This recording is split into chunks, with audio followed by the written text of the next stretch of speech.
All right, I see everybody joining. We will make sure everyone gets admitted and we're going to get started. I'm going to ask everyone to mute as they're joining.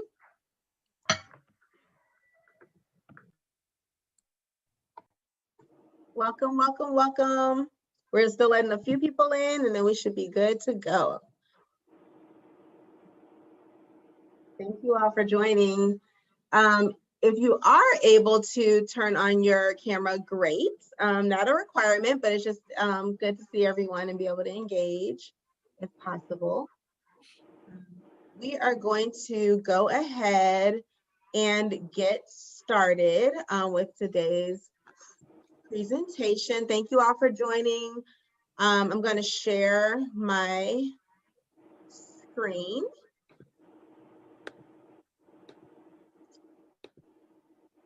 All right. So today's, my name is Monique Norfolk, and I'll share a little more about myself in a moment, but I thank the St. Louis Philanthropic Organization for hosting this third part of the capacity building series focused on evaluation. And, you know, this is kind of the plan for the day. We're going to go through some welcome and introductions. We're going to talk about everything evaluation as much as we can. Of course, we can't cover everything in one session, but we're definitely going to set the foundation and the stage for where we're going. And then we have a little kind of question and answer opportunity at the end where we want to just kind of know what you learned. So that's what the show what you know part is. And we also have a password protected site that all of you will have access to after participating in today's workshop. And so we will show you that just so you're familiar with it, but you'll be able to go on there afterwards. We're also going to have additional tools that we've identified for the evaluation component that will be added to that for you. And then at the end, we have a survey. We do ask you that you complete that survey, please, because it not only lets us know how we did today, but it also allows us to know what it is that you want moving forward as the philanthropic organization seeks to create other opportunities for capacity building. So with that, I am going to turn this over to Dion Ferguson and let her share more about the philanthropic. Good morning, everyone, and thank you so much for joining us. Can you hear me clearly? Yes. All right, excellent.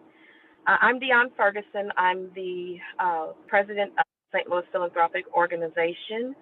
We were formed in 1984 after a lawsuit against the cable company. And the St. Louis Philanthropic Organization is formed in order to provide funding for nonprofit organizations that are serving St. Louis City residents. And so really our mission is to help to improve the lives of St. Louis City residents. We also added to that mission a few years ago that we wanted to do some capacity building so that the organizations that are serving our citizens are doing it even better and in ways that are multiplying their effects on creating St. Louis that is equitable and all citizens can live and thrive in. So today, this workshop, we've had a series of 3 workshops. This is part of our capacity building work, and we're glad to partner with Mosaic Beginnings and Monique and her team to do this work with you all. So again, thank you for joining us. Welcome.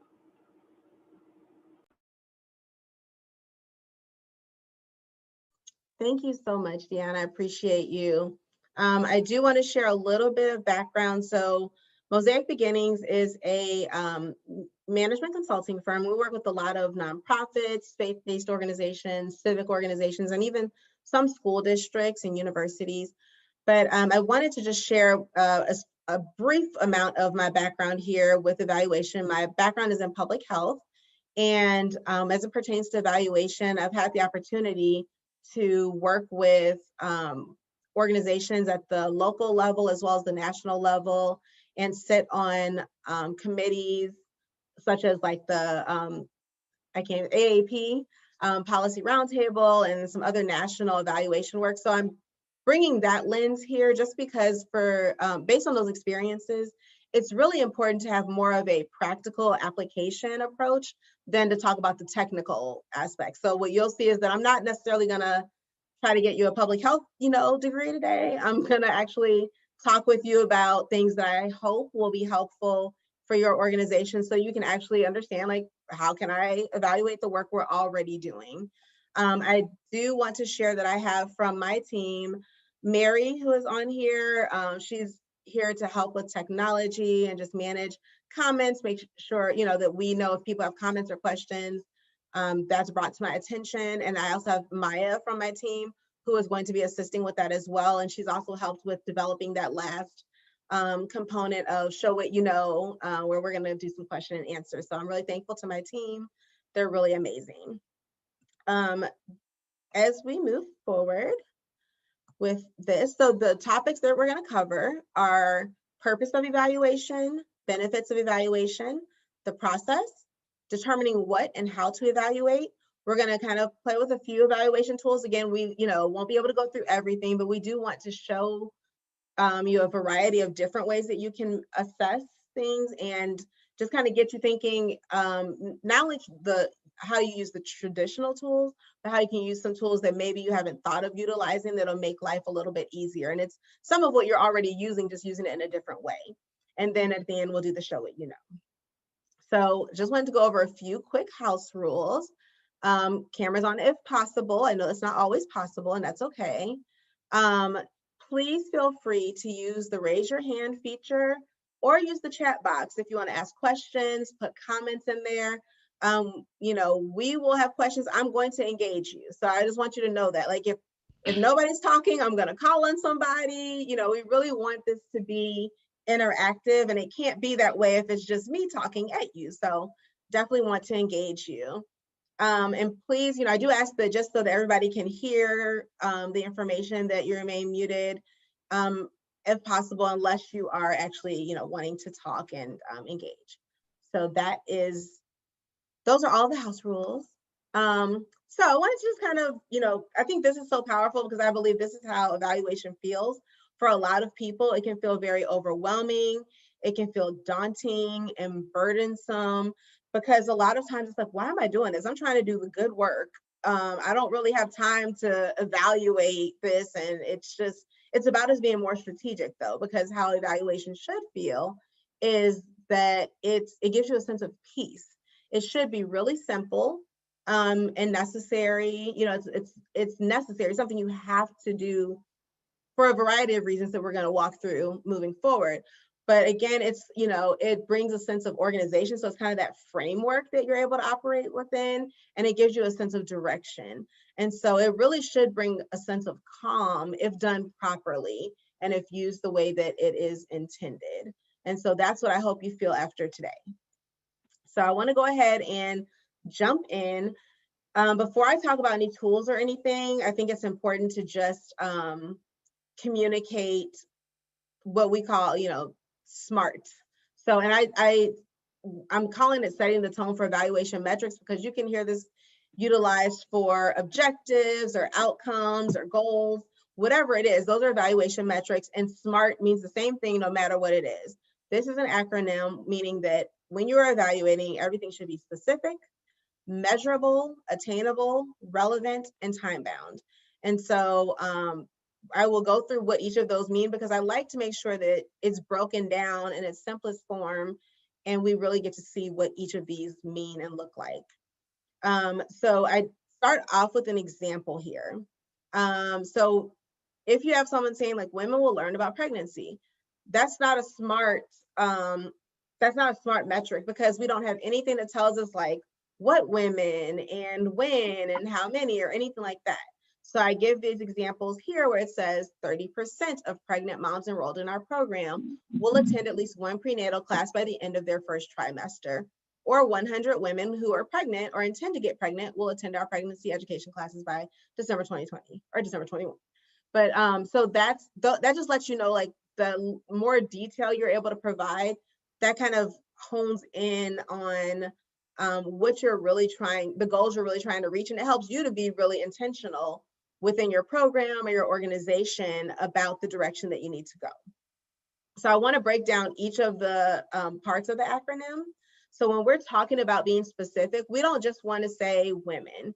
I've highlighted here, we want to say pregnant moms enrolled in our program, because it's also not every pregnant mom in the St. Louis area. You know, it's pregnant moms that are enrolled in our program specifically. And that just helps too to ensure that you're not putting yourself or your organization in a position where you're trying to do more than what is really reasonable, or you're holding yourself accountable for something that you shouldn't be. That's not realistic. We're also looking at women who are pregnant and or intend to get pregnant. So that's the specific part of this. We're talking about measurable. 30% is our measurable part, or 100. So this is our goal. And, you know, I'll talk about, I guess, yeah, I'll talk about another piece of that when we move through the rest of it. But attainable is really important. Making sure that you can actually reach that goal is important. So for instance, this says by the end of their first trimester.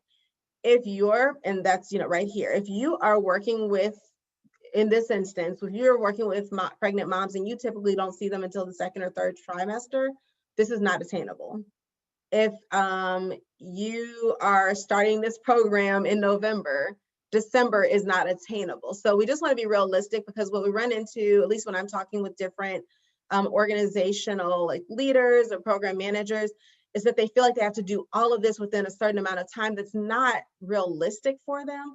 And we want to make sure that it makes sense, because when funders are looking at, you know, if they've provided you grant funds, they're looking at what you said you're going to do. So we don't want to set ourselves up to then not be successful. We want to make sure we have enough time to accomplish our goals. So just make sure it works for you. Don't really, and honestly, even when we're talking about 100 women, if you know that it's more realistic to say, hey, based on our previous experience, we can reach, you know, 30 women, say that. Don't put a number out there just because it sounds good. Now, if you get to 100, that's great. You've exceeded your goal, but it's better to exceed it than to set a goal and then not be able to meet it. So, you know, sometimes we want to impress, you know, our funders and all of that, but it can backfire on us in the end, and we don't want that. So that's important. Making sure that it's relevant. So if the program is about serving pregnant moms, making sure that they're getting the education they need, the supports they need, all of that, we want to make sure that we stick with that focus. So this, you know, first one says 30% of pregnant moms enrolled in our program will attend at least one prenatal class by the end of their first trimester. When you look at this second option, it's saying 30% of pregnant moms enrolled in our program will provide mentoring to youth who participate in after school programming during the 2019-2020 school year. That's great, but it has nothing to do with our focus. And I share that because that does come up. You know, people are so passionate about the work that they're doing that they want to include all of it. And while it's really wonderful, if it doesn't meet the current project or area of focus, then we really don't want to bring that into this part of the conversation. And so that's just something really important for us to remember. And so, okay, time bound. Does someone have a question? I'm sorry. Okay, we're good.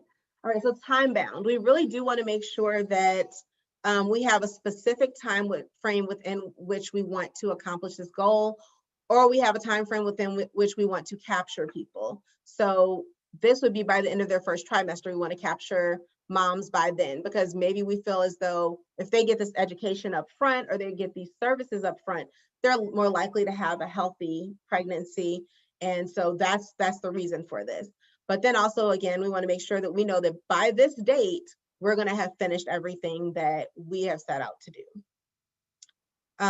Before I move into this purpose, are there any questions or comments or anything like that that I need to be aware of? And feel free to, at any time, unmute, ask a question. I don't mind you stopping me. Put something in the chat, and I know Mary or Maya will let me know that it's there. So I don't see any questions, so I'll keep going, but just feel free to jump. Yes.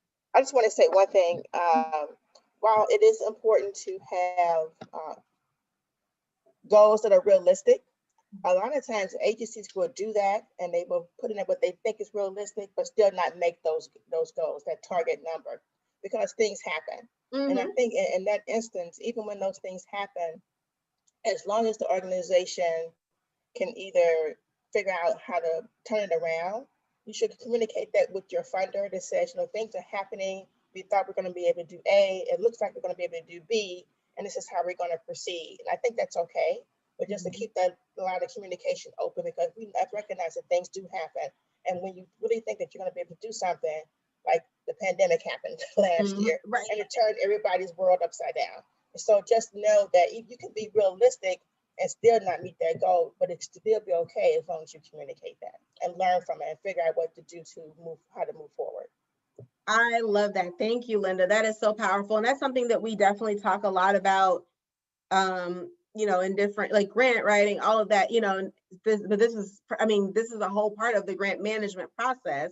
And so that's true. Yes, communicate with the funder. A lot of times people are afraid to do that, but as Linda shared, life happens. This like pandemic we couldn't plan for, but just in life, we plan programs, and we'll talk a little bit more about that. But we plan them, and then we start implementing it and see that it's not going quite as planned because, you know, people are human. You know, you can't really plan things and expect them to just be static and stay the same. We have to be able to evolve and adjust. And if we can communicate that to the funder, they're usually likely to change course with you, because if it makes sense, it makes sense. So please be open and communicate. And I saw that Michelle was asking, when approaching a funder about a specific program, how many SMART goals should a nonprofit include or commit to? And so that is one where it's really going to depend on, you know, that's not a quick and fast answer. It's really going to depend on what your organization is, what programs you're providing, what services you're providing, and what you're trying to evaluate, which we're going to talk about, but there's not like a specific number. It's going to be determined on what your actual focus is. Linda, I see you unmuted. Did you want to? Yes, I was going to basically say the same thing, but I would say, you know, given if you need a number per se, I would say probably 3 is kind of a safe number. Because I suspect that there's going to be areas that you can take a look at, but I would not necessarily get hung up on, okay, I got to come up with 5 or I got to come up with 10, things of that nature. Got it. I agree with you 1000%. Thank you, Linda. I appreciate that. I think there's another message. Just want to make sure. Okay, cool. I saw some, Michelle said, thank you. 3 is a great ballpark, but sounds like it can vary. Yes, very true. So thank you again. I wanted to go through the purpose, because sometimes people are like, why are we even doing this? Like, you know, I just recently was working with an organization and, you know, working on a report for a funder, and the organizations are like, why are we doing this? We're trying to do work. This evaluation is getting in the, you know, in the way of us actually providing the services. And the reality is evaluation serves so many purposes. I've included some here, but the reality is we can't really hit all of them. So hopefully this helps. And I see Alicia has a question. Let me answer Alicia's question before I jump into this. She wants to know, how can we ensure evidence-based evaluation that is not necessarily a popular method, but tends to gather real experiences of the participants? What is the most effective evaluation method that we can use to get the accurate data? So Alicia, I think that's a great question, and thank you for being here too. We're gonna talk through, like, everything doesn't, so the way that I approach evaluation and our team approaches it is that everything isn't about it being evidence-based. You know, there's evidence informed, and then there's also, you know, I like to look at some non-traditional models, because our tried and true, you know, pre and post survey, that doesn't fit for everyone. It doesn't fit for every organization. And I've really been pushing in all of the areas that I'm involved, all the different organizations I'm working with, getting them to look at evaluation from a different lens, because you're correct. You know, we need to be able to think outside of the box and realize that we can capture people's voices and capture the good work that's being done in a variety of ways. And I think you'll see that in some of the slides that come when we talk about different tools. But if not, when we get to that, if you still don't feel that you see that, please make sure to ask a question there, but we will talk about that. So the purpose of evaluation is multifaceted, but it's, you know, there are certain things like us assessing whether programs are being implemented as they're intended. So as Linda was talking about earlier, we may start with this, program. We said we're going to operate this way, but are people really implementing the program as you intended them to implement it? Also, are we making sure that we're gathering information along the way, because that can let us know whether we are reaching our target population. We said we were going to serve this group because we know they're most in need for these services. Are we really reaching them? We need to be tracking that and capturing that. Are there people who maybe are in need that we didn't consider? And now, because we're tracking this, we're seeing maybe we thought we were going to serve 63136 zip code, and we're seeing 63106 or 6103 is really in need of these services. That's something we really, a way we want to tell the story. We want to assess whether our organization has the capacity to do what we said we were going to do.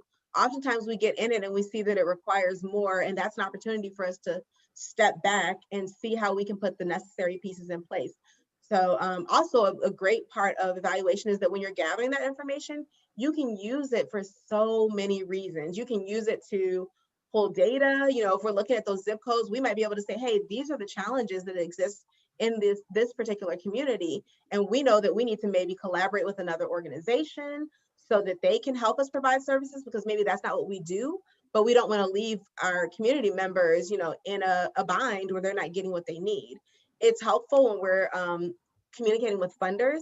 We're able to say, hey, this is the impact we've made as a result of the work we're doing. These are the people we're reaching. When we, are looking for volunteers, they want to know what we are doing as an organization and, the impact we're making, because they don't want to work with an organization that's really not doing what they say they're going to do or making an impact. And so that's another way we can utilize is sharing it with people so that they can say, I want to get involved with this and help as well. We can share with the community at large. That's a part of us being transparent, especially with nonprofits. We want our community to know that they can trust us.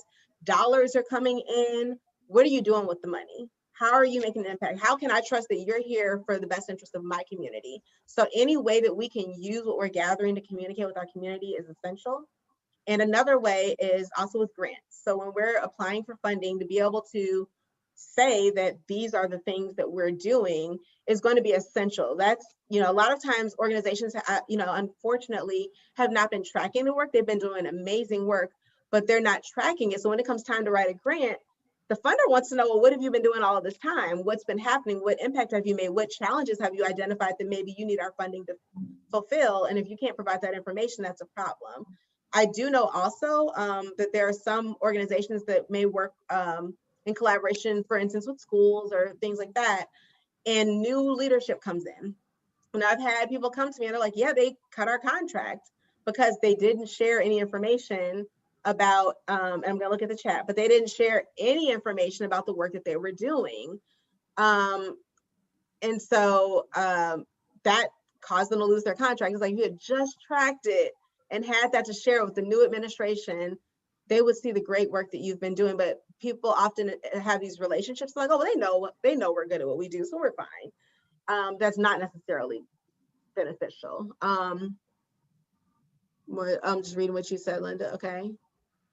Yes, I agree that, like, the SMART goals and objectives are really kind of that framework and that guide. It's not really saying that you got to evaluate every single aspect. It's just making sure that we're capturing some things and we're working towards a certain goal.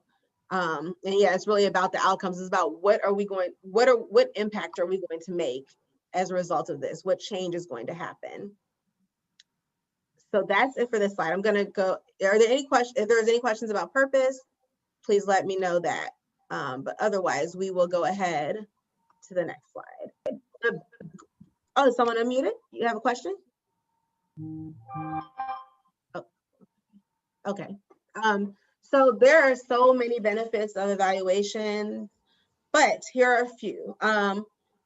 This offers an opportunity to course correct. So we've already talked about the fact that, everything, you can't plan for everything. So being able to evaluate is really essential, and being able to identify challenges early on and being able to make changes so that we're not, sometimes organizations get to the point where it's time to report to the funder And that's the first time they're actually looking at the data and looking at what's happening in the programs. We don't want to do that.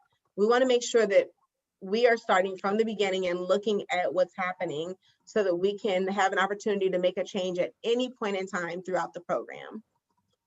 It identifies growth opportunities. Maybe we didn't consider some aspects that needed to be included in our program. And that's not a bad thing. We learn as we go all the time. And so then we can put those pieces in place, whether it's collaborating with an organization, whether it's realizing that there's a member of our team that needs to be a part of this in order for us to really be successful, and, you know, or anything else that might exist. But it's, you know, oftentimes it feels like, well, I don't want to be judged. I don't want to see that there's a mistake, you know, or something that was missed.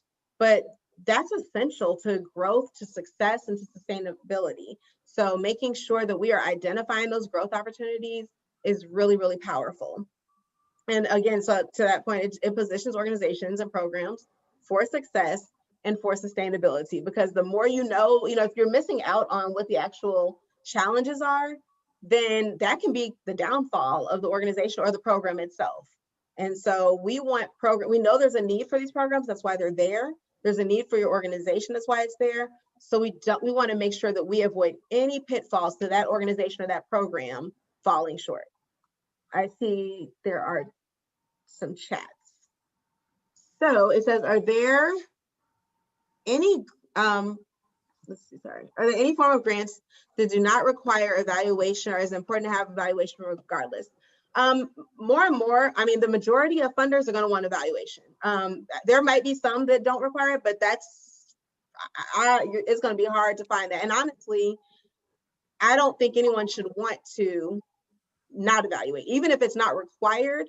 For all of the reasons that we've listed, you need to be assessing the work that you're doing, period, because you don't want to be doing work and thinking it's having an impact that it's not, or missing opportunities to make, a change, or, again, what I call course correct. So evaluation is always necessary, period. That's my go-to. Like, I will stick with that. And also when funders are determining who they're going to provide funding to, they're going to be looking at those who are using best practices, or at least aligned with best practices. Doesn't mean it has to be the best practice, but use it at least as a guide for your work. And you're able to track, again, your success, who you're reaching, how you're meeting the need. Are there gaps? If there are gaps, then how are you making sure that you're filling those, whether your organization is doing it or you're collaborating? So it's all important. We don't want to miss anything. And then so Kian says, oh yeah, as someone who runs a nonprofit organization, evaluation is most important. That is so true. Thank you. Monique, I have a question. Please. I don't know if you covered this, because I had system issues, so I had to drop and come back on. Is it important to have like an outside evaluator? I know they're expensive, but is that value to have someone help with that? Or is it okay for nonprofits to do the best they can as far as resources and different things to figure out how to do an evaluation plan?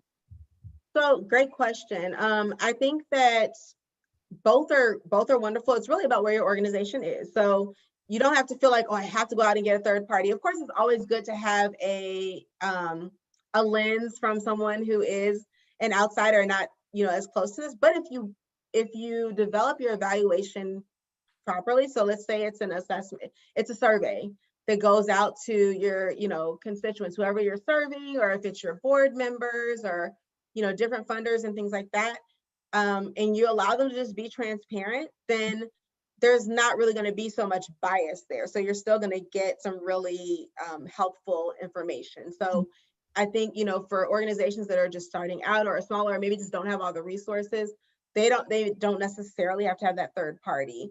And sometimes, a third party can be a good thing and it can be a bad thing, because sometimes they don't fully get your organization and the community is being served. So even when selecting that third party or deciding to go with one, it's important to be intentional about who that is, because I've seen that with some larger organizations where they come in and they really don't know anything. And it's like, I've been in the meetings and I'm like, so actually you need to be asking this question, or you need to be looking at that. And so, it doesn't serve the organization well. But I think that's a great question. You don't have to just go with a third party. Oh, thank you, Lynn. Can I add a little bit to that as well? Yes, please. The value, I believe, in doing a third party, if you have a really good evaluation person, is not only can they ask you the questions that you need to be asking to frame your evaluation and set up the systems, but they can also train you on how to do it moving forward, so that you don't necessarily have to keep them around long term, but they can help you build like a simple Excel spreadsheet to capture your data. How do you evaluate your data? How do you present the data? Things of that nature. And so you don't have to really struggle to try to figure that all out. They can help you put that in place up front and then build your capacity to continue that work without them. That is excellent. Thank you, Linda. No, that is so true. That's a lot of what our team will do oftentimes for organizations, is put those pieces in place, because the idea is to make sure that not make an organization dependent on a third party. It is to build the capacity and make it just as simple as possible for the organization to move forward and gather the information that they need. And so I see from Michelle, she was saying, as a former educator, I know the term best practices can mean like literally anything. And so what's a funder's understanding of this concept, and what are the best practices most funders are looking for? So as far as best practices, there's best practices, there's promising practices. So basically these are tried and true methods that have shown that they really are effective. It doesn't mean that you have to utilize that best practice to a T. It's about saying, okay, I see that a similar program serving a similar population has been successful. And so then you're able to pull from that some of the things you need. So it might be, oh, these are the stakeholders I need to engage, because that's what is effective for the work that I'm doing. Or this is the type of evaluation that I need to consider. These are the components I need to consider based on that. There is no one best practice that funders are looking for. That's going to be specific to the work that you're doing. And so, for instance, if you have a program where you're feeding people, those best practices are going to look different than if you have a mentorship program. So it's really not a one size fits all. Best practices really means the same thing across the board, no matter what. It's literally just tried and true. And funders are looking for that when we are in this competitive process. They're looking to see that people are at least aligning with and allowing a best practice to guide their work, even if they're not following it exactly. I see some other messages and I want to make sure I respond. So there are software, thank you, Alicia.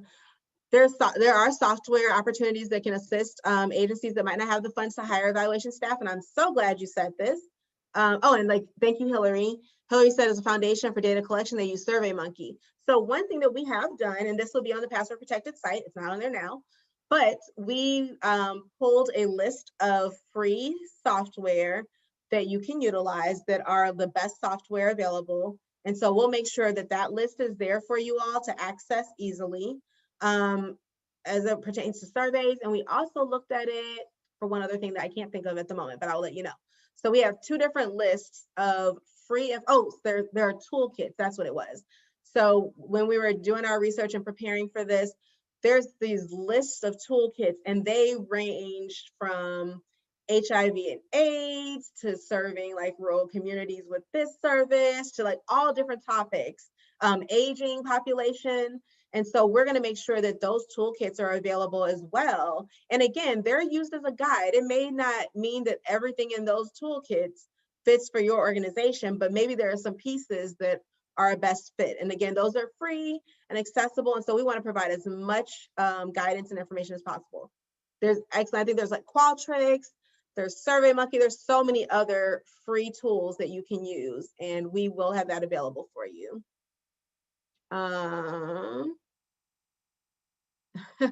Michelle says, gotcha, lean into some yummy research. Okay, just want to make sure I don't miss any of your comments. Okay, seems like we're good. So we are going to move to the next part of this. All right, so process of evaluation. What does it look like? Who should be at the table? How often should it happen? I do have a slide that's coming after this that'll kind of talk about the process and what it looks like. So I'm going to skip over that at the moment.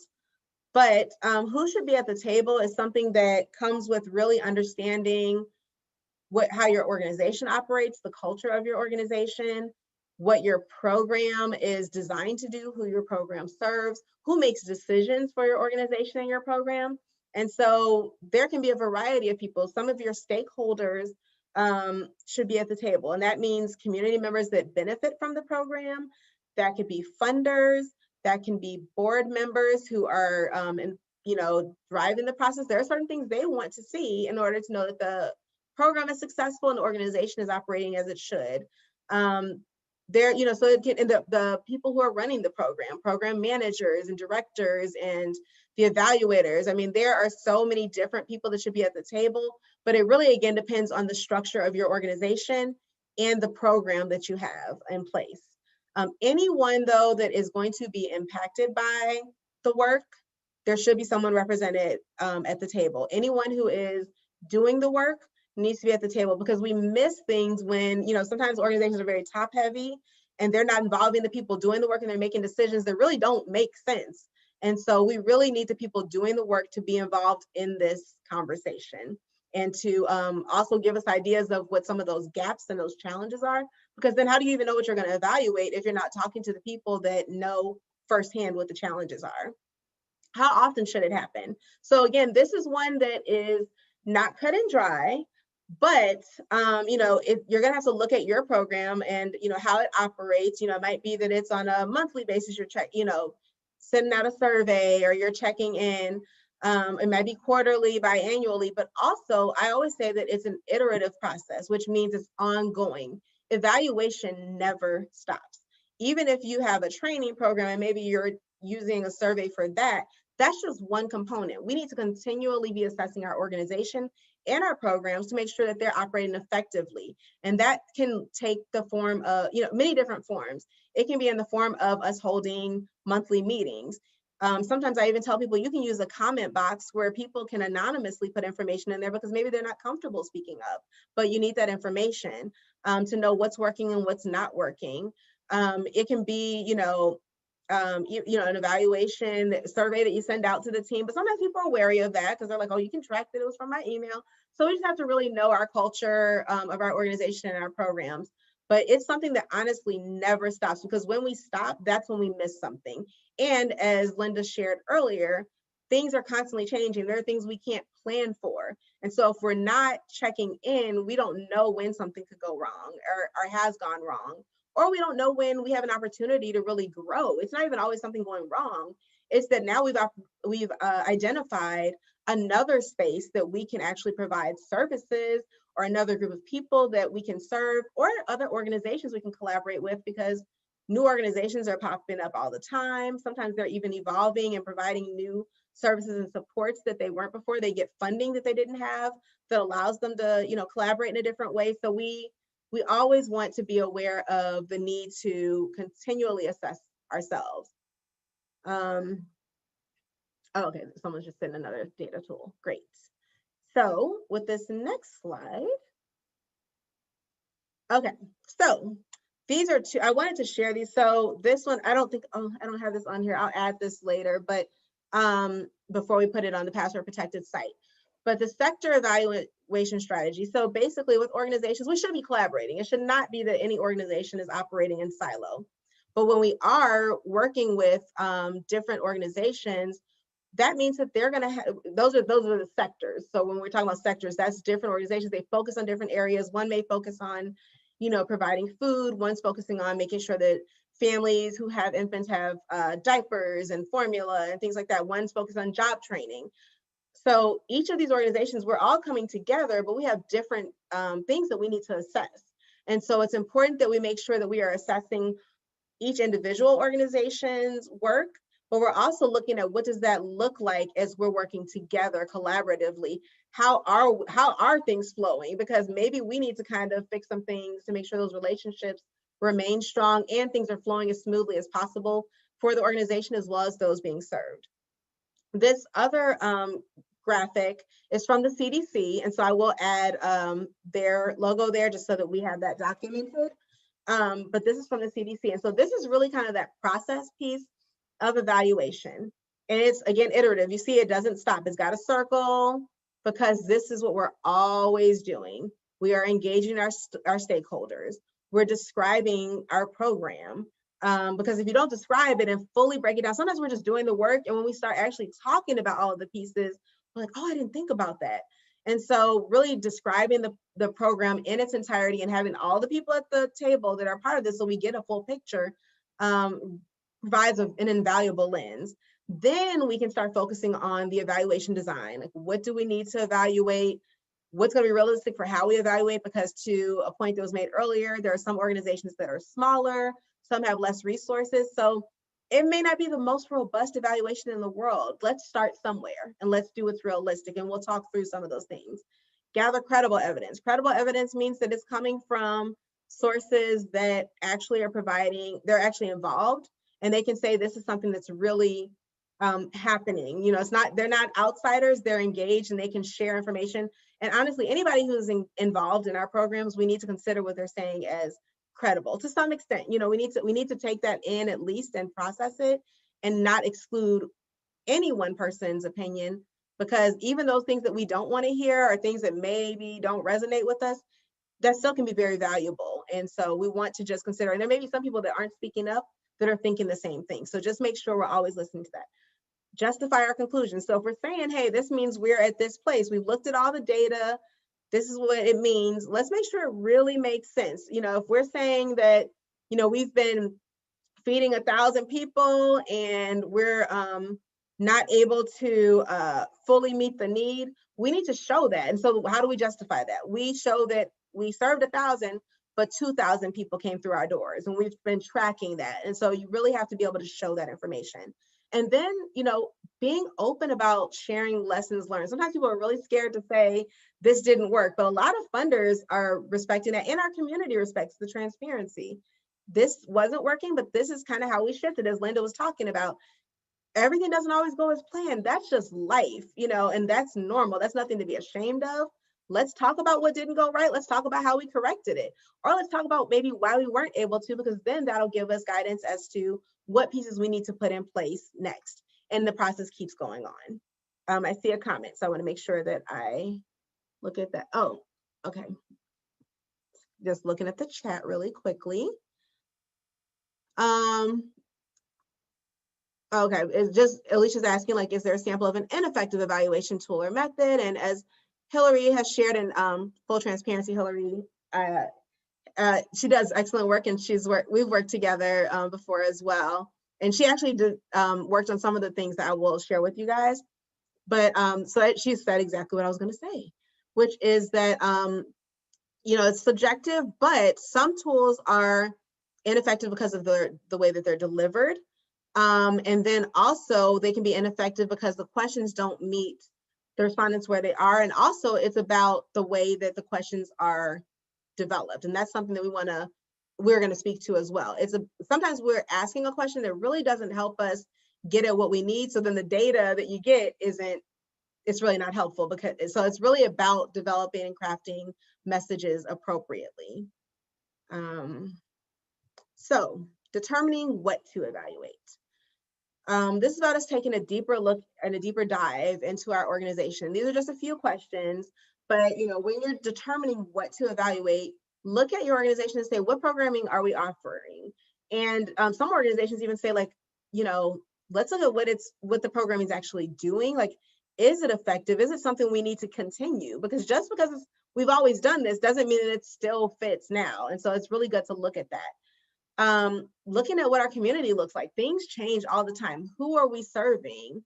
What is happening around us in the actual physical environment? And are there ways that we need to maybe shift in order to meet these, you know, these changes, these needs, all of that?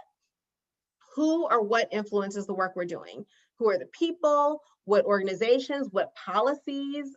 You know, we know that policies change all the time, you know, especially at the state level or the county level. And we need to make sure we are aware of that and how that changes what we're doing. So for instance, Medicaid expansion recently, you know, passed. And so how does that change the work that we're doing?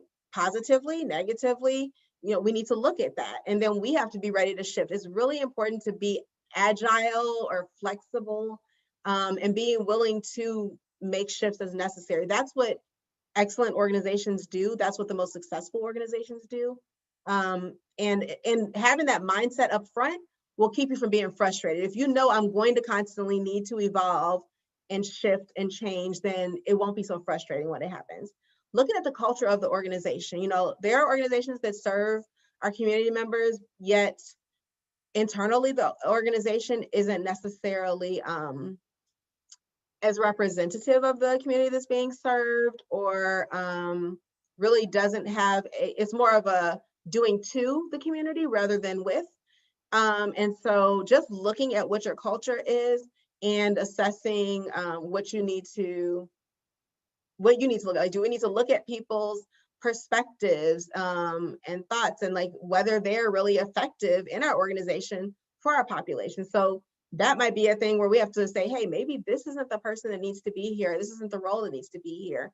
Or maybe we as an organization are realizing, you know, as over the last year, you know, people are finally getting, you know, Black Lives Matter, and realizing that there are issues that as a community we've dealt with for so many years. And now they're having to shift and make sure that issues like systemic racism are being addressed. And so that's something that needs to be looked at. And then how do you want to evolve? You know, and so that you look at where you want to go, and then you start looking at, okay, so how do we get there? There are steps to get there. And that's going to be different for every organization. It's not a one size fits all. Are people being impacted the way we thought? Like, we thought that, you know, everybody was going to, you know, do really great going through this job training class. But maybe it didn't work for everyone because there were different needs, different learning styles, or whatever, different work schedules and all of that. And so we need to really start looking at that and seeing how we can maybe modify things and make it more of a menu of options for people so that it fits their needs. We've talked before about whether the programs running as expected, and are there gaps in services, which means that we have things we can provide that maybe we're not, or we can partner with other organizations. And are we missing some partners at the table? That's really important. I see a chat. Okay, cool, we're good. So that's that piece. And then we're going to get into how to evaluate. So again, it's going to vary. I mean, I know I keep saying that, but that's just the reality. There is no one size fits all. It's going to vary for each organization, and it depends on a variety of factors. What are we evaluating? Are we evaluating who we're serving? Or are we evaluating the services being provided? Are we evaluating the partnerships at the table? We really need to think about that. Are there gaps and challenges that have already been identified? Because then we want to evaluate how we're meeting those. We're mitigating that and filling the gaps, and removing the challenges. Who is your organization seeking to serve? Because then you want to assess, are we really meeting that? Are we getting people who really don't need our services, but they have access to them, so they're coming to us, which means that maybe we need to shift our approach, and shift maybe even where we're going to recruit people who are part of our program. Looking at who makes the decisions, and making sure that we're assessing, again, I'll bring up a board, making sure that the board's voice is heard, and we're making sure that we're aligning our work with what they want to see, but also providing, boards are very important, but also they need information from the people doing the work, because sometimes they don't know what the day-to-day looks like, and informing them of that, but bringing, quality, data and information is essential, because that'll help them maybe even shift their thinking, and they can offer their expertise as to how you can move forward. So remember, it's reciprocal. And I say that for board members too, like, it's reciprocal. It's not just a one-way street. And I think it can feel very top heavy sometimes. So I just want to look at this. Was this from Linda? Yes. So, sorry, I just want to, Linda, what did you ask? Linda, I can't scroll up. Hold on. Oh, okay. So evaluation tool may be ineffective if the agency isn't clear on what the objectives are and what data should be gathered, which is, yes, why we want to go through all of these different pieces to make sure we fully describe and understand the program, and have all the people at the table. And we're looking at what are the gaps, what are the challenges, who's being served. And then we look at how are we going to know that this is effective. And so that's where we decide what data to gather is. It's the what is going to let us know that's going to drive the data. Yeah, when to administer or gather information can be important depending on the program. I think, okay, I don't know if someone had a question. But, yes, there are short-term, intermediate, long-term objectives, and we have a logic model that we'll share that kind of just shows that a little bit. And at what stage, also like knowing what question needs to be asked at what stage and time period is important. That's right, because there are certain questions that you don't need to ask necessarily at the beginning, but when you're in the middle of it, you need to kind of start saying like, okay, are we meeting, you might have different questions because you're looking at how things are being implemented and are they effective and all of that. So yes, that is true. And thank you. Yes, as Linda said, this PowerPoint is going to be available on the password protected site that we will share with you guys later, because we want you to have access to this as well as other tools. And okay, so then, again, these are some other questions you guys can see here. As it says, who makes the decisions, who's doing the work, all of that will determine what you decide to do. I want to make sure I move through because it's almost 11. So tools. I again take a very practical approach to this. And so these tools, there are some tried and true. I'm going to show you all some examples. I basically just pulled tools that we've already utilized to share with you all, but then also created some that might just help you think outside the box maybe. So these are a variety of different types of evaluation tools that can be utilized. It's not an exhaustive list. These are just examples. I've placed asterisks where we're going to show you some examples, and then, we'll go from there. So let's get to it. So there are many different types of surveys, and this again is not an exhaustive list, but it'll give you an example. So I'm going to click on each of these just so that you can see the different styles of survey options. So for instance, this is one that was included, Okay, so this is one that was developed for a grant writing workshop that we did with an organization. Sorry, you guys, that's not good. Okay, there's one we did with an organization. And so this is where we're gathering, who attended, your zip code. Zip code is important because we're trying, for this particular one, wanting to meet people who are in areas where infant mortality is a huge factor and issue. And so then we also want to know who's at the table. What organization are you representing? Is it just yourself? How'd you hear about this? But then we also, this is, kind of a retrospective search. Excuse me, Monique. We can't see the screen. I am so sorry. Thank you. Thank you. And Mary just sent me a message too, like, share your screen. I appreciate that. Sorry about that, you guys. I will share right now. There we go. Okay, so let me go back then.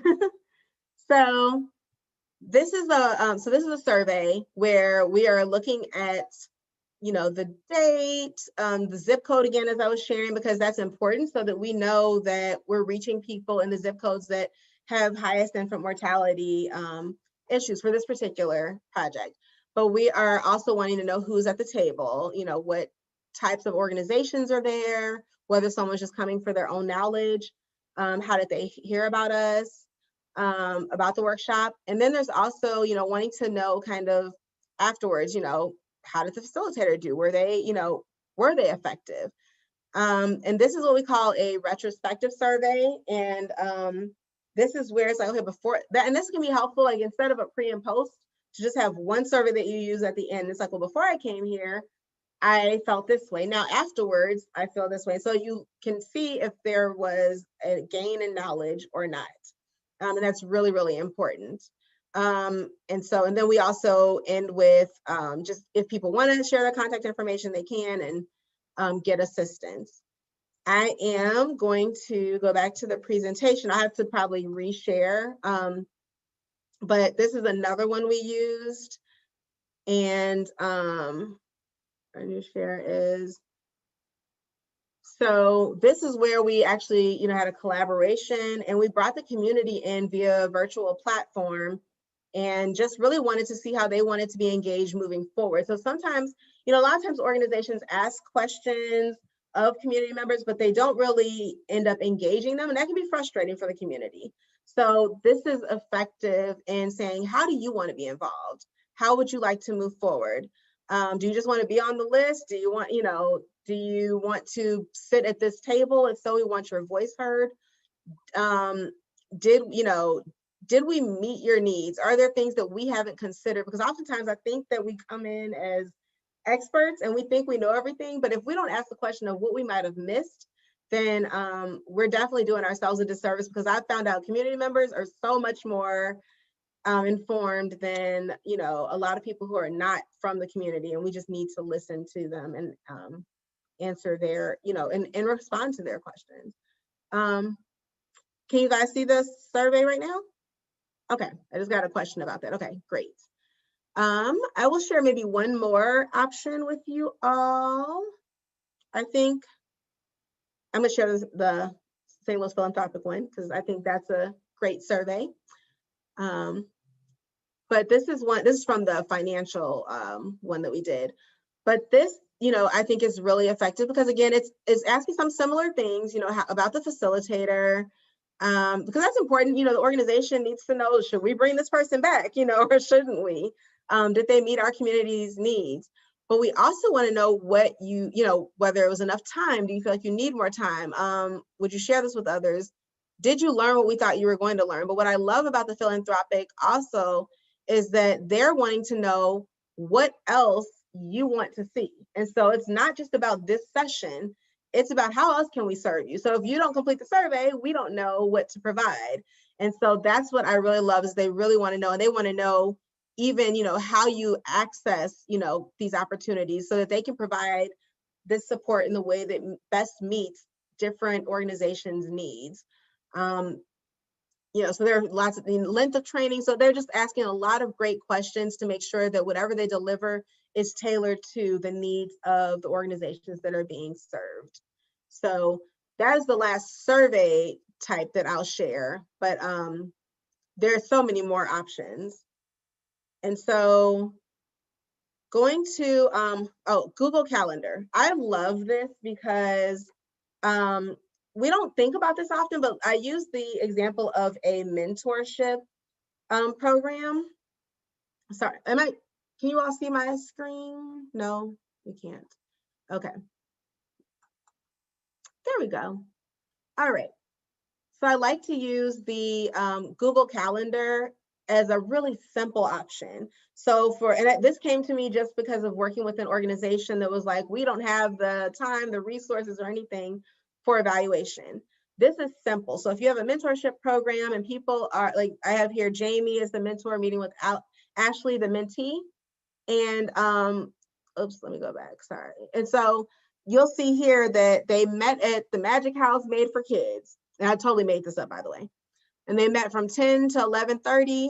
These are the things that they did. Clay molding, they focused on who was in my family, and sewing and building blocks. They did all these different things. We're trying to assess what happens each time they meet, because we want to see, is there growth along the way? That's important when we're working with mentors are working with mentees. Same with James, he met with Robbie. They went to Spanish Lake Park. They played an Understanding My Feelings game and did a team building activity. They had a game of basketball. So, really building that relationship and strengthening it. They worked on journaling, and then they had lunch. And so, that's all good information that, should you need to pull something down for a funder, you literally can go to that calendar and pull this information and be able to say, hey, this is the work that we're doing. And you get to see, as James is working with Robbie, how they progress along the way without you having to do a lot of work. You also can log hours here. So like you'll see 10 to 1, they were together. That's 3, I believe that's 3 hours. And so you're able to track the number of hours, volunteer hours that were provided. And that's essential in telling the story. From one perspective, just saying, hey, volunteers are really committing this much time, but also there are dollars tied to those hours. And so there are tools out there that help you translate volunteer hours into dollars. And that's what's called in-kind services. That can be helpful when you're going after funding and sometimes you need a match. They're like, hey, we're going to provide you with $5,000, but you got to match, 50% of that. So you can show that we've got $2,500 in in-kind dollars because of these hours. Yes, so as Linda was saying, it's important to have a couple of questions for the individuals to provide feedback or qualitative data, and it gives you firsthand information, provides quotes. It can be used on your website. That's true. A lot of times people have these quotes like, wow, this program has really impacted me in this way. And that's how you engage other people, and they want to come to be a part of your program, or they want to volunteer, or donors want to provide money to your organization. It helps with marketing and grant proposals as well. So thank you, Linda. You're obviously on it. Linda knows I think she's pretty amazing. So another thing that we want to capture is also, there might be some contractors or staff members that are doing work, and within our grants, we may, outside of a grant or in a grant, but within a grant, we may have said we're going to do these things. Well, let's make sure. So Janice is the evaluator here. She spent 4 hours working on things, and this shows what she has done per the grant. So she's reviewed surveys from the camp experience, she's entered data into the database, and then she ended up conducting an analysis. So she pulled all that data together. And a lot of times there are simple tools where you really don't have to do anything other than once it's entered, you go ahead and you pull that data. And I'm sure I was going to share this later on, but I'm going to go ahead and say it while it's on my mind, is that as much as possible, utilize electronic tools. So if you whether it's a sign-in sheet, which I think that was one of the things on the list of evaluation tools that people don't think about. If you develop your sign-in sheet appropriately, you can capture what you need. So make sure that it's not just a sign-in, John Smith was here. What zip code is John Smith from? Because we talked about the fact that zip codes allow for us to look at data and tell the story of that community. Are people, what are the needs that people have? And you can track, people are needing diapers, they're needing food, they're needing employment or housing. You have to have that there, and it's just like literally checking the box. But if you have it on a tablet or something like that, people can enter it, and then you don't have to go back and it's, have it be cumbersome where you got to go and enter that, because it just makes your life more complicated. So just use a Google Doc or a Google Sheet or something like that on tablet, and the people themselves can complete it. But if they're not really they're not savvy with technology, then one of your team members can just enter the information for them, but then it's already there. Same with surveys. I always say use electronic surveys, because once people complete it, it just populates the information for you and makes life easier. This information is important, like on this Google Calendar, for when we are providing reports to funders as well. Sometimes people aren't thinking about that until it's time to write the report, and then you're trying to track down all of this information. People may not have time to give it to you. They may not even understand what they need to provide. So really being clear up front and having mechanisms in place that are simple will definitely serve you well. I want to talk about art. So art is something that I don't think a lot of people. I'm sorry, Monique. Yes. I'm sorry. I have a quick question. So on that Google Calendar, when you're dealing with like government grants and they ask for how you monitor time of the workers, is that sufficient, do you feel, or no? Yeah, it can be. I mean, I think it's going to depend on the funder. They'll let you know, because different funders have different, sometimes they have evaluation tools they want you to use, and they explain that explicitly. But other times, they really don't mind how you're capturing it as long as you're capturing it. So it's just going to depend on the funder. Is that okay? Yes, thank you. Thank you, and good to see you. Thanks, you too. And then there's a question. Thank you, Mary. Okay. I saw that. Let's see. Sorry, Linda, trying to scroll down. Okay. I think the question that you was looking at or looking for is the one about how to increase response rates for surveys and what is the typical response rate. And you may have some additional things, but what I put in there is up to 25% or maybe 30 is typical. And yeah, I think like 20 is about what. Yeah. Yep. And getting responses to surveys is a hard thing. So, unless you can send a lot of reminders and say, please respond, please respond, please respond, or if you can call them, or if you have incentives, just be prepared that response rates to surveys can be pretty low on average. Yep, that's so typical. Thank you. That is so accurate. And I think back to my graduate school days, and we were working as a graduate research assistant. I was working with another person, and it was interesting. We're working with teen moms. And so we're thinking, oh, okay, we can use this technology, even though technology really wasn't being used a lot then. But we were like, oh, they'll respond here. We were getting nothing. And so we said, well, let's just try mailing the surveys to their homes with a envelope they can mail it back to us, already postmarked, all of that. We got more responses that way. I mean, that seemed kind of old school. Why would they do that? But that just seemed easier. So it's really sometimes just shifting the approach as well. There's not always a tried and true method. It's really just saying, okay, well, what else have we not considered that we could consider?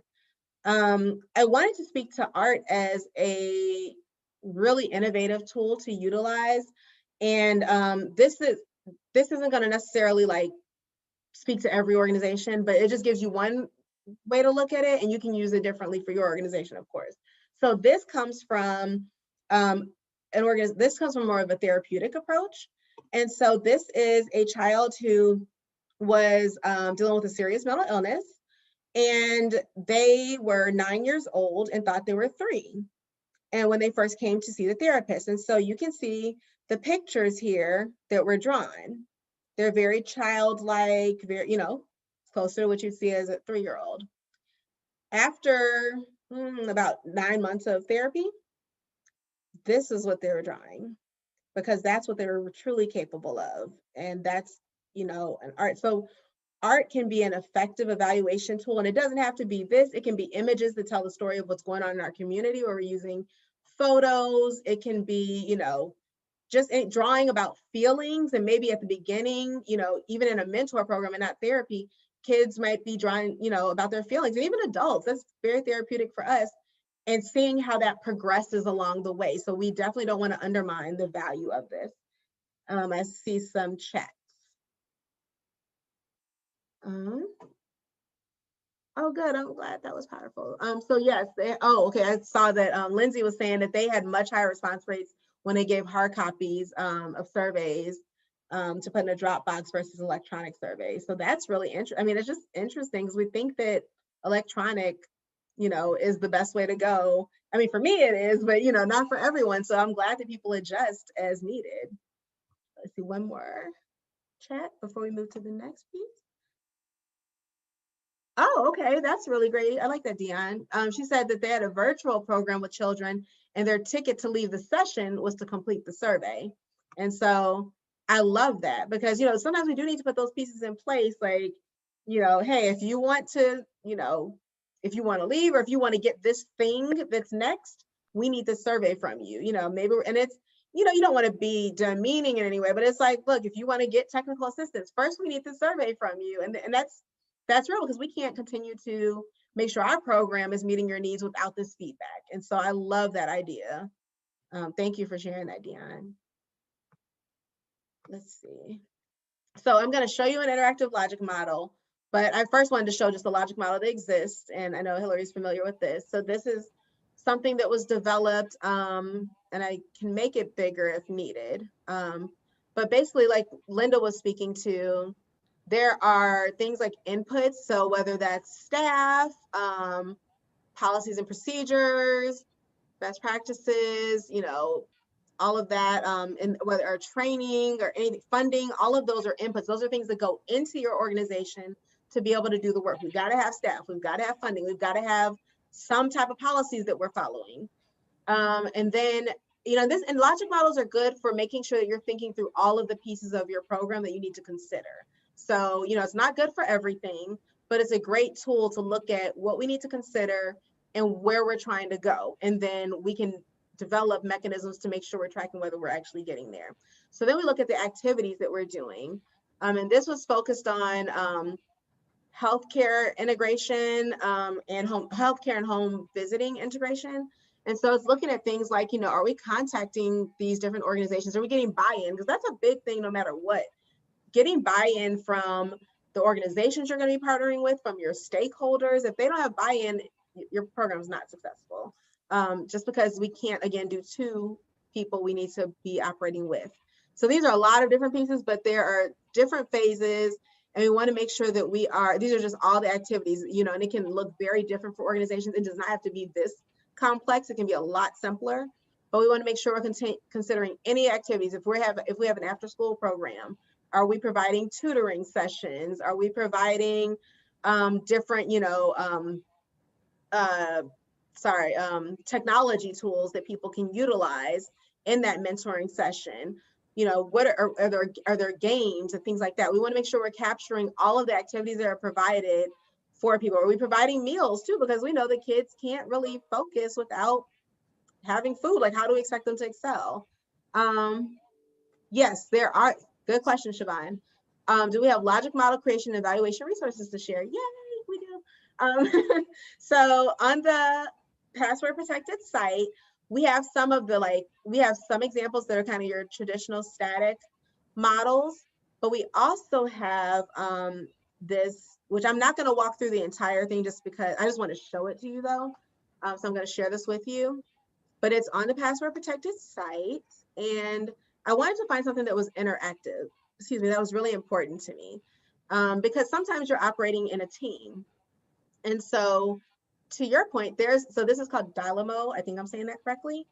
And it's really, really cool because you can create a logic model, give it a title, describe it, all of that. And then you continue and you can add different categories. So things we were talking about, the inputs, the resources, the short-term outcomes, long-term outcomes. And then you continue and you can, say, this is a contributing factor, this leads to that. Make it public, that's fine. But then, you get to add the various elements as well. So you start adding them to the, a resource might be funding, and you add that and save it. But so you do that with all of the different components that you saw there. Whatever works for your organization, but then it has a component here where you can share with other team members. They would need to create an account, but it's free.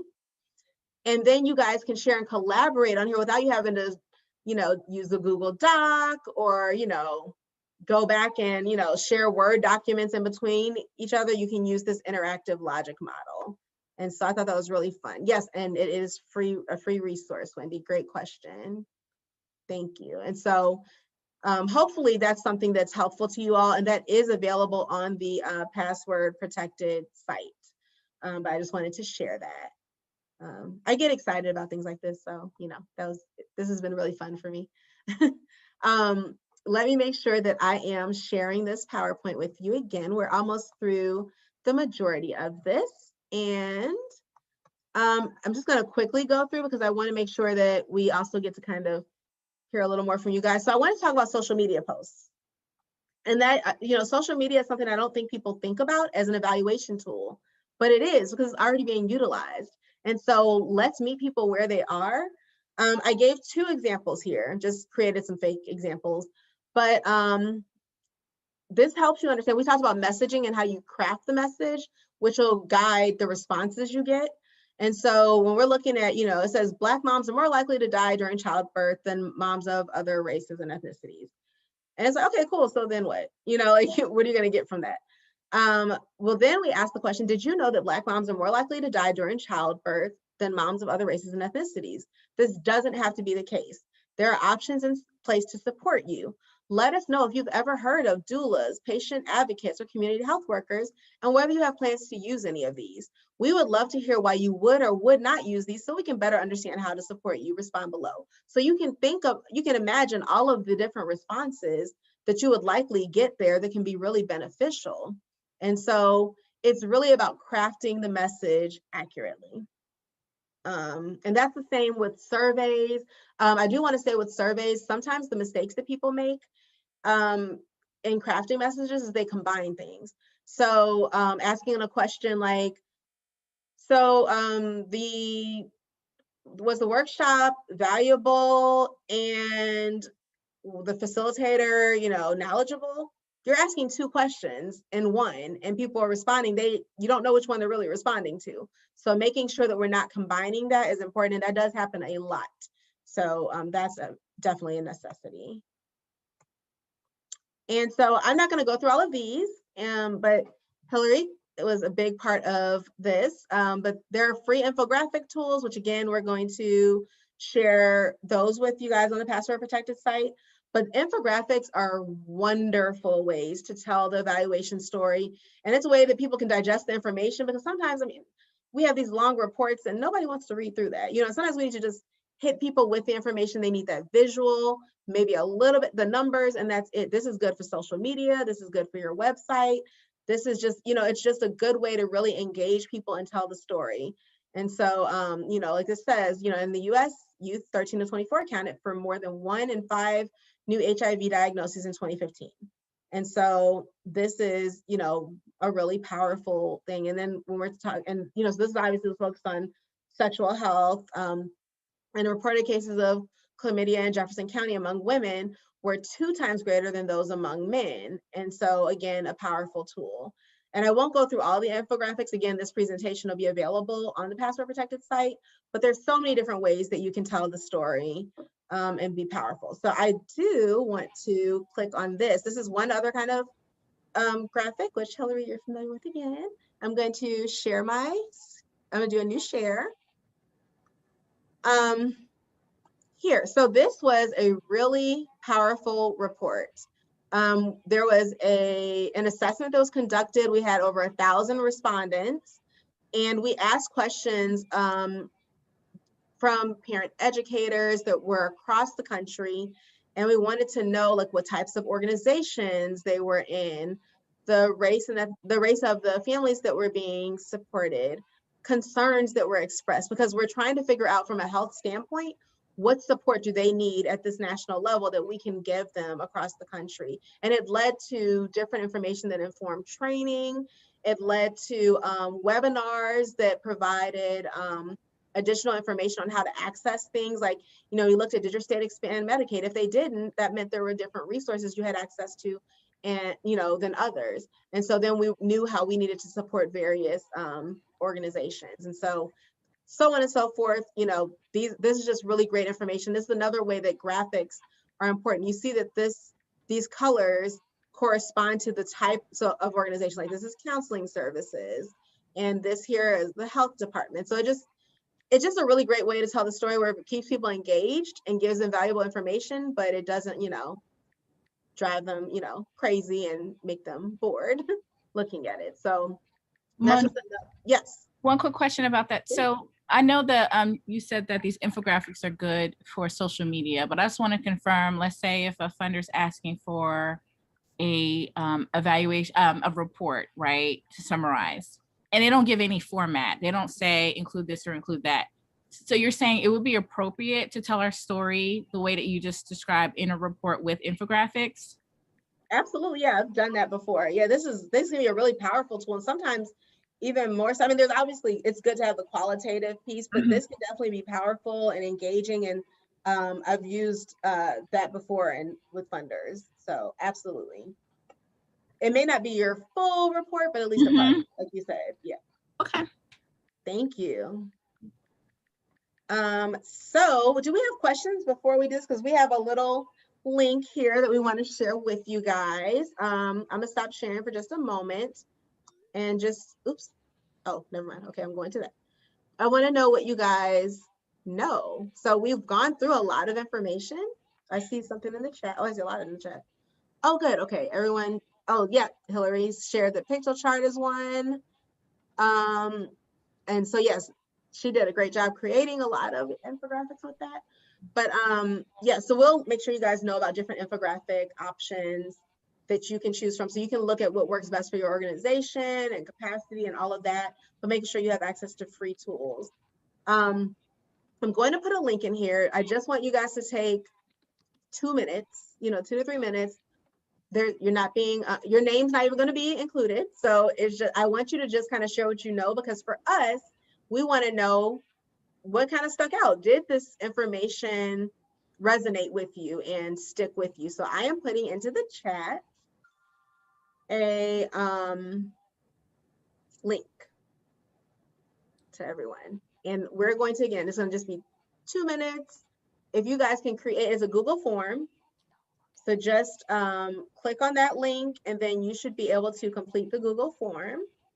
And it just asks, I think there are 7 questions. So if everyone could do that, then I'll pull up that resource. So it's 11:23. So we'll wait until 11:25 for you guys to do that. I was gonna have some fancy music, but I don't. So. And Maya, thank you so much for creating this. I appreciate it.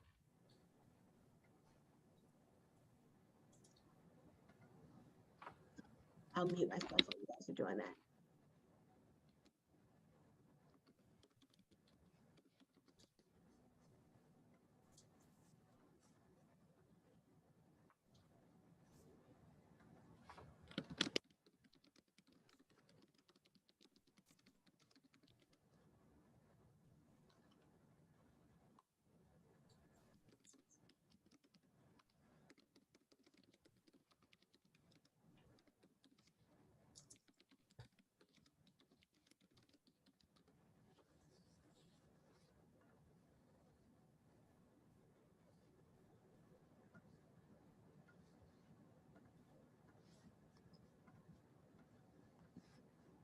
We're going to take about 1 more minute.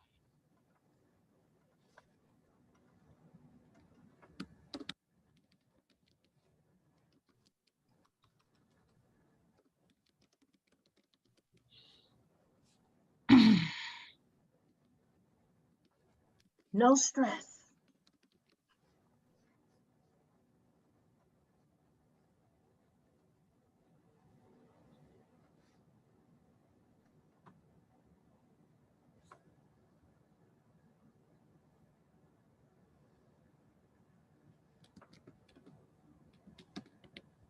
Okay, it's 11:25. I'm going to see we're going to look at what everyone responded, or how everyone responded, to see where we are. Actually, while I do that, I want to, is everyone done pretty much with the responses? Almost. I saw a couple heads nod, so I'll give you guys a few more seconds.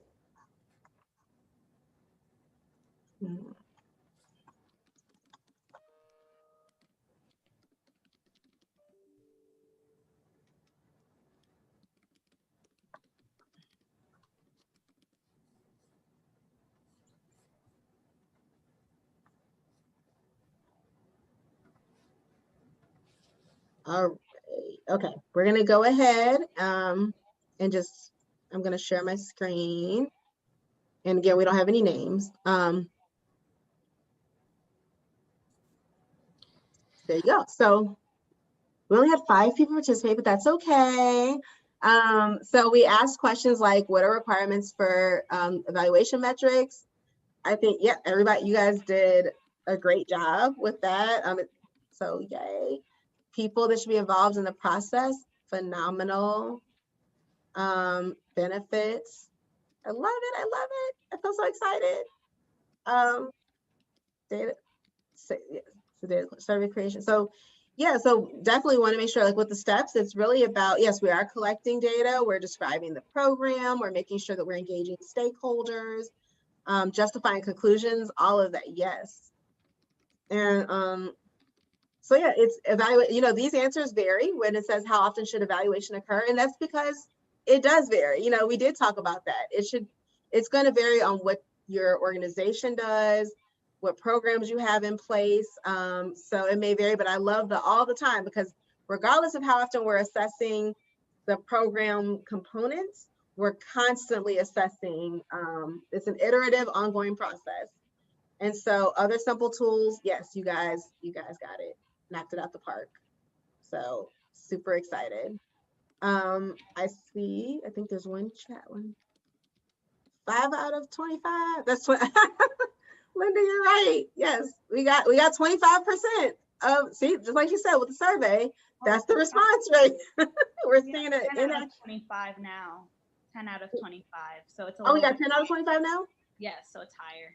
Oh, look at that. Yay. You guys are, see, you're like going above and beyond. I mean, knocking it out of the park. You're amazing. Love it. I think that, you know, at this point, we are pretty much towards the end. I want to see if you all have any questions before I share the password protected site, because that's kind of our next thing. Oops, yeah. Show what you know. I don't know why questions is afterwards, but either way, do you guys have questions for me? I think he's asked a lot of really great questions and provided a lot of great information too. I see something in the chat. Let me check this. Yes, we are going to provide some additional infographic tools on the password protected site, Lindsay. Thank you. That's a great question. We want to make sure that you guys do have as much access to tools and information as possible. It might take a couple days to put it on there, but we will have that on there for you. This is Rosemary. So I appreciate the presentation. How do we connect with you for services that you provide? Like if we need additional assistance?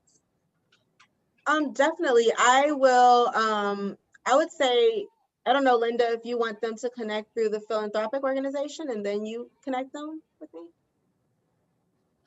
Is that the preference?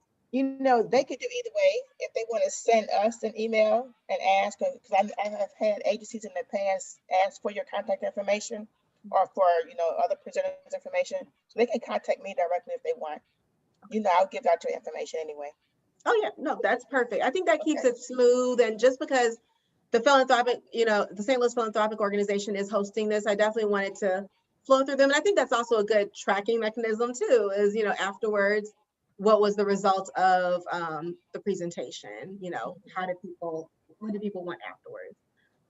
And then how would be, I have a question from Bethany that says, how can we be notified of other workshops? So Linda's really amazing at making sure that once people have participated in a workshop, she gathers that information. And so anything that comes up, she will make sure it's communicated to you on behalf of the organization. So just want to let you know that. And then the last thing I'm going to do is, yep, and Linda just put her organization's information, I'm sorry, her email information there. And that's why Christina says she'd like to learn more about logic models. Now we do have some, I believe we have videos on there already. If we don't have that, then we will add some about logic models so that you all do have that. So I appreciate you sharing that. And I want to show you really quick before we go, the password protected site. And I'm thankful to the St. Louis Philanthropic Organization for making sure that, you know, we're able to provide this. They really poured into this, and so that community members would have access to this. And I'm putting in here also, you guys, while I show you that, I'm putting the survey here, but I know that Linda will send this out in an email to everyone. We want to know how we did, what we can improve, and again, what do you want to see? There are, and thank you, Mary, for reminding me, there were other webinars as part of this series, and you will have access to those. Those are on the password protected site, from grant writing to financial management and now evaluation. So there's a lot of information on there. So I think we've covered all the ground, but obviously if you see that something's missing, let us know. Okay, so now I'm going to show you all the password protected sites. I'm stopping sharing. And I'm not going to run through all of it. I just want you to at least know that it exists and what it looks like. And Linda will share that with you all in a follow-up email as well. So this is the password protected site. And so I'm going to enter the password, which again will be shared with you all. And that allows you to get in here. And there's a lot here. We're also going to be doing a little bit of reorganizing because we've been adding so much information. We just want to like reorganize it and format it a little more. But there are tools and resources. So I'm just going to scroll really quickly, but you all will be able to go through this. So it's got things like all kinds of information on evaluation. It's got financial tools, you know, management. There's a lot of information here, more than probably you'd ever want in life. This is the interactive tool we were just using. There are reports from hospitals. So hospitals were required to provide reports as a result of the Affordable Care Act. And they're really helpful because there's dashboards with data. It just makes life so simple. I guess we can remove the application because it's not time to do that anymore. But logic models, there are examples there as promised, different reports and everything anything you can imagine. We have tried to include that. Links to different information from different agencies that will assist you in being able to access their databases for your own different needs, whether it's for grant funds or for trying to make sure your programs are stronger.